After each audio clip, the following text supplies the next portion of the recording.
ओम नमः शिवाय। शिव महापुराण के रुद्र संहिता का पार्ट 2 आज हम श्रवण करेंगे। भगवान शिव द्वारा ब्रह्मा और विष्णु को सृष्टि के कार्य सौंपने और विष्णु पूजन का महत्व बताया गया। भगवान शिव ने प्रसन्न होकर ब्रह्मा और विष्णु को बताया कि सृष्टि पालन और संहार के लिए मैं ही ब्रह्मा विष्णु और रुद्र के रूप में 3 रूप धारण करता हूँ। ब्रह्मा को मेरे दाहिने अंग से और विष्णु को बाएं अंग से प्रकट किया गया है। शिव ने ब्रह्मा को जगत की रचना का और विष्णु को पालन का कार्य दिया और कहा कि मेरे अंश से प्रकट होने वाले रुद्र संहार करेंगे। वास्तव में मैं, तुम, ब्रह्मा और रुद्र सब एक रूप ही हैं। भेद केवल व्यवहार के लिए है। शिव ने विष्णु को सृष्टि की रक्षा, भोग मोक्ष देने का अधिकार दिया और कहा कि जो मनुष्य तुम्हारे प्रति भक्ति रखेगा वह मेरा भी प्रिय होगा।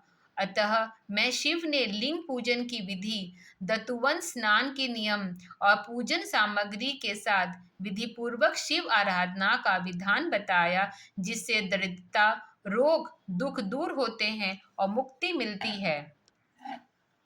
ऋषियों के पूछने पर सूत जी ने शिव पूजन की विधि बताई। भगवान शिव ही ब्रह्मा, विष्णु और रुद्र के रूप में सृष्टि पालन और संहार करते हैं। शिव पूजन सभी वर्णों के लिए कल्याणकारी है। इससे दरिद्रता, रोग, दुख और शत्रु पीड़ा दूर होती है, मनचाहे फल मिलते हैं और अंत में मुक्ति भी प्राप्त होती है। पूजा की शुरुआत ब्रह्म मुहूर्त में उठकर गुरु शिव और विष्णु का स्मरण करने से होती है। 100 स्नान के बाद दतुवन का विधान है, जिसमें ब्रह्मा, ब्राह्मण, क्षत्रिय, वैश्य और शूद्र के लिए अलग अलग उंगल की दतुवन बताई गई है। कुछ तिथियों जैसे षष्ठी, अमावस्या, रविवार को दतवन वर्जित है। फिर मंत्र के साथ विधि पूर्वक स्नान, आचमन, धुले वस्त्र धारण और संध्या करके पूजा गृह में प्रवेश किया जाता है। पूजा में पहले गणेश, द्वारपाल, दिक्पालों का पूजन करके अष्टदल कमल पर शिव का आह्वान किया जाता है। 3 आचमन, 3 प्राणायाम के बाद पंचमुख 10 भुजा वाले स्फटिक सी कांति वाले शिव का ध्यान करना चाहिए। फिर न्यास करके पंचगव्य, दूध, दही, मधु, घी आदि से अभिषेक किया जाता है। चंदन, फूल, धूप, दीप, नैवेद्य, तांबूल अर्पित करके स्तोत्र और मंत्रों से प्रार्थना की जाती है। अंत में अपराधों के लिए क्षमा मांगकर विसर्जन करके पूजा पूर्ण की जाती है। जो भक्त सच्चे मन से रोज शिव का पूजन करता है, उसके सारे कष्ट, रोग, द्वेष, उद्वेग नष्ट हो जाते हैं, उसमें सद्गुण बढ़ते हैं, वह उत्तम वक्ता बनता है और उसे जीवन में हर तरह की सिद्धि मिलती है। शिव भक्ति ही सभी सुखों को मोक्ष का साधन है। नारद जी के पूछने पर ब्रह्मा जी बताते हैं कि एक बार उन्होंने सभी ऋषियों और देवताओं को क्षीर सागर में भगवान विष्णु के पास बुलाया। देवताओं के पूछने पर विष्णु जी ने कहा कि शिव पूजन ही सबसे श्रेष्ठ है। एक मुहूर्त या एक क्षण भी जो शिव का पूजन नहीं करता, वही सबसे बड़ी हानि, अंधापन और मूर्खता है। जो मनुष्य शिव की भक्ति में लगा रहता है, वह कभी दुखी नहीं होता। उसे सुंदर भवन, स्त्री, संतान, आरोग्य, स्वर्गीय सुख और अंत में मोक्ष मिलता है। भगवान विष्णु ने विश्वकर्मा को आज्ञा देकर सभी देवताओं के लिए अलग अलग शिवलिंग बनवाए। इंद्र को प्रागराज मणि का, कुबेर को सोने का, धर्मराज को पीले मणि का, वरुण को श्याम वर्ण का, विष्णु ने इंद्रनील का और ब्रह्मा ने हमें हेम का शिवलिंग पूजन के लिए लिया। लक्ष्मी ने स्फटिक, सूर्य ने तांबे का, चंद्रमा ने मोती का और अग्निदेव ने व्रज का लिंग पूजन किया। इस तरह सभी देवता अपने अधिकार के अनुसार शिवलिंग पूजते हैं। ब्रह्मा जी आगे कहते हैं कि मनुष्य जन्म दुर्लभ है, उसमें भी उत्तम कुल और ब्राह्मण कुल मिलना और भी दुर्लभ है। ऐसा जन्म मिलने पर भगवान शिव को प्रसन्न करने के लिए अपने वर्ण और आश्रम के अनुसार कर्म करना चाहिए, धन के अनुसार दान करना चाहिए। हजारों यज्ञों से तपोयज्ञ, तपोयज्ञ से जप यज्ञ और जप यज्ञ से ध्यान यज्ञ श्रेष्ठ है। ध्यान से ही योगी को शिव का साक्षात्कार होता है। जब तक ज्ञान न हो तब तक कर्म और प्रतिमा पूजन जरूरी है। ज्ञान होने पर भेदभाव मिट जाता है और मनुष्य द्वंद दुख से मुक्त होकर शिव रूप को जाता है। सार यह है कि भगवान शिव ही सबके मूल है। जैसे जड़ को सींचने से सारी शाखाएं तृप्त हो जाती है, वैसे ही शिव की पूजा से सभी देवता प्रसन्न हो जाते हैं। इसलिए हर मनुष्य को लोक कल्याण की भावना से शिव का पूजन करना चाहिए। यही यही सभी सिद्धियों को और मोक्ष के मार्ग देने वाले हैं। ब्रह्मा जी ऋषियों को बताते हैं कि शिव पूजन ही भोग और मोक्ष दोनों देने वाली सबसे उत्तम साधना है। पूजा की शुरुआत ब्रह्म मुहूर्त में उठकर भगवान शिव का स्मरण करने और सौ स्नान के बाद दत्तवन करने से होती है। दत्तवन की विधि वर्णन के अनुसार अलग है। षष्ठमी, अमावस्या, नवमी रविवार को वर्जित है। स्नान के समय मुंह उत्तर या पूर्व की ओर रखना चाहिए और शुद्ध वस्त्र पहनने चाहिए। जो वस्त्र दूसरे ने पहना हो या रात में सोते समय पहना हो वह बिना धोए अशुद्ध माना जाता है। स्नान के बाद देव ऋषि और पितरों का तर्पण करके धुले वस्त्र पहनकर आचमन का शुद्ध स्नान पर कुश या मृगचर्म का आसन बिछाए चाहिए। आसन पर बैठकर त्रिपुंड लगाना, रुद्राक्ष धारण करना और 3 बाण आचमन, 3 प्राणायाम करना जरूरी है। फिर जल गंध अक्षर से युक्त अर्घ्य पात्र रखकर गुरु की आज्ञा से संकल्प लेना चाहिए। सबसे पहले सिद्धि वृद्धि सहित गणेश जी का पूजन करके फिर द्वारपाल और देवी उमा की पूजा की जाती है। इसके बाद मिट्टी, सोना, चांदी या पारे की शिव प्रतिमा बनाकर या शिवलिंग की स्थापना करके मूल मंत्र से पूजा शुरू कर होती है। पूजन में पंचामृत, दूध, दही, घी, मधु से स्नान कराकर देव मंत्रों से जलधारा चढ़ाकर चंदन, पुष्प, बलपत्र, धतूरा, भस्म, धूप, दीप नैवेद्य अर्पित किए जाते हैं। बिल्वपत्र चढ़ाना सबसे जरूरी माना गया है। इसके बिना पूजा अधूरी है। पूजन के बाद तांबूल देकर 5 पत्ती की आरती की जाती है। आरती पैरों के 4 बार, नाभि में सामने 2 बार, मुख के सामने 1 बार और पूरे शरीर पर 7 बार उतारी जाती है। फिर शास्त्रों से स्तुति करके शिव की परिक्रमा की जाती है और साष्टांग प्रणाम करके पुष्पांजलि दी जाती है। अंत में अपराधों के लिए क्षमा मांगते हुए यह प्रार्थना की जाती है कि हे भोलेनाथ, जैसे लड़खड़ाते बच्चे के लिए धरती ही सहारा है, वैसे ही अपराध करने के वालों के लिए आप ही शरण हैं।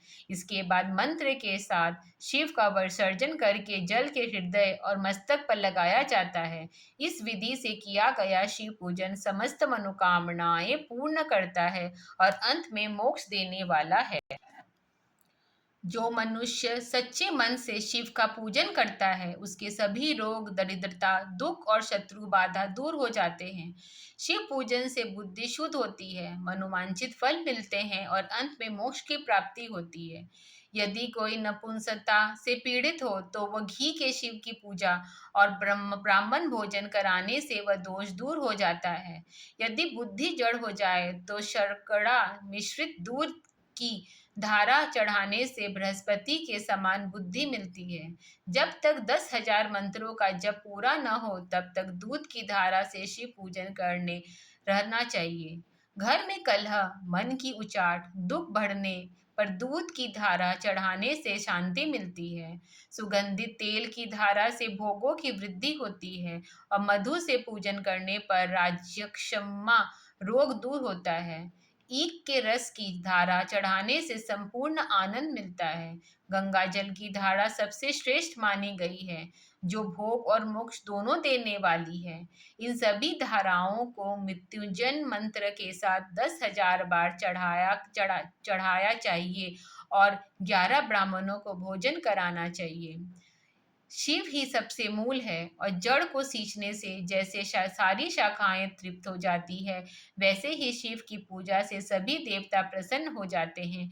इसलिए अलग अलग मनोकामनाएं के लिए अलग अलग द्रव्यों से शिवलिंग का अभिषेक करना चाहिए। इससे जीवन के सारे कष्ट मिटते हैं और शिव की कृपा की प्राप्ति होती है। दक्ष प्रजापति के यज्ञ और सती दहन की कथा बताई गई है। ब्रह्मा जी नारद जी को बताते हैं कि एक बार दक्ष प्रजापति ने बहुत बड़ा यज्ञ किया और सभी देवताओं, ऋषियों, लोकपालों को बुलाया, लेकिन जानबूझकर अपने दामाद भगवान शिव और पुत्री सती को नहीं बुलाया। जब सती को पता चला तो वे बिना बुलाए ही पिता के यज्ञ में जाने के लिए व्याकुल हो गई।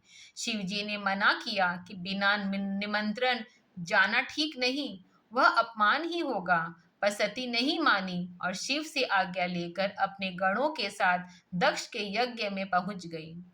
वहां दक्ष ने न तो सती का स्वागत किया, न ही शिव के भोग की आहुति निकला ली। यहाँ तक कि दक्ष ने सबके सामने शिव की निंदा की और उन्हें अपशब्द कहे। पिता के मुंह से पति की निंदा सुनकर सती को बहुत दुख और क्रोध हुआ। उन्होंने सोचा कि यह शरीर ही व्यर्थ है जिससे ऐसे पिता की पुत्री कहलाई। सती ने सभी देवताओं के सामने कहा कि जो शिव की निंदा सुनता है वह पाप का भागी होता है। इसके बाद सती ने योगिनी प्रकट की और उसी यज्ञ मंडल में अपने शरीर को भस्म कर दिया। सती के दहन से सारे लोकों में हाहाकार मच गया। जब शिव जी को यह समाचार मिला तो वे अत्यंत क्रोधित हुए।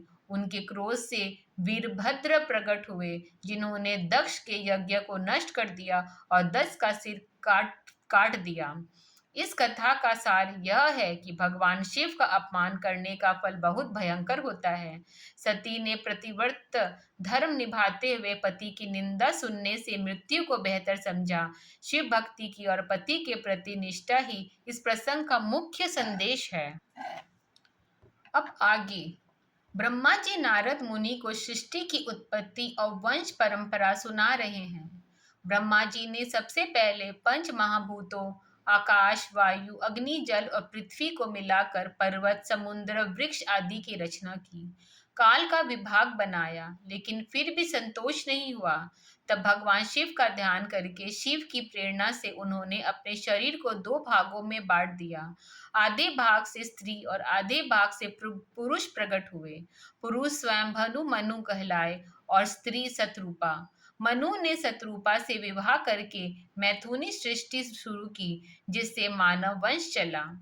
मनु और शत्रुपा से दो पुत्र प्रियवत और उत्पादत और तीन कन्याएं आकुति, देवहूति और प्रसूति हुई। आकुति का विवाह रुचि से, देवहूति का कर्दम ऋषि से और प्रसूति का दक्ष प्रजापति से हुआ। ब्रह्मा जी ने अपने अंगों से भी कई ऋषियों को जन्म दिया। नेत्रों से मरीचि, हृदय से भृगु, सिर से अंगीरा, उदान से पुलस्त्य, समान से पुलह, अपान से कृतु, कानों से अंत्री, प्राणों से दक्ष, छाया से कदर्म आदि। दक्ष ने प्रसूति के 24 कन्याएं हुई। इन्हीं में दक्ष की पुत्री सती थी, जिसने विवाह भगवान शिव से हुआ। पिता दक्ष के यज्ञ पति शिव का अपमान देखकर सती ने योगिनी में अपना शरीर त्याग दिया। बाद में देवताओं की प्रार्थना पर वही देवी हिमालय के घर पार्वती के रूप में प्रकट हुई। कठोर तपस्या करके उन्होंने फिर से शिव का पति रूप से प्राप्त किया। देवी के आगे अनेक नाम प्रसिद्ध हुए, जैसे कालिका, चंडिका, दुर्गा, भगवती, कामाख्या, अम्बा, भद्रकाली आदि मोक्ष देने वाले हैं। कहते हैं ये सारी सृष्टि भगवान शिव की आज्ञा से ही रची गई। ब्रह्म परमात्मा है। ब्रह्म विष्णु उन्हीं प्रकट्य रूप हैं और सगुण भी स्वतंत्र और परमात्मा स्वरूप है।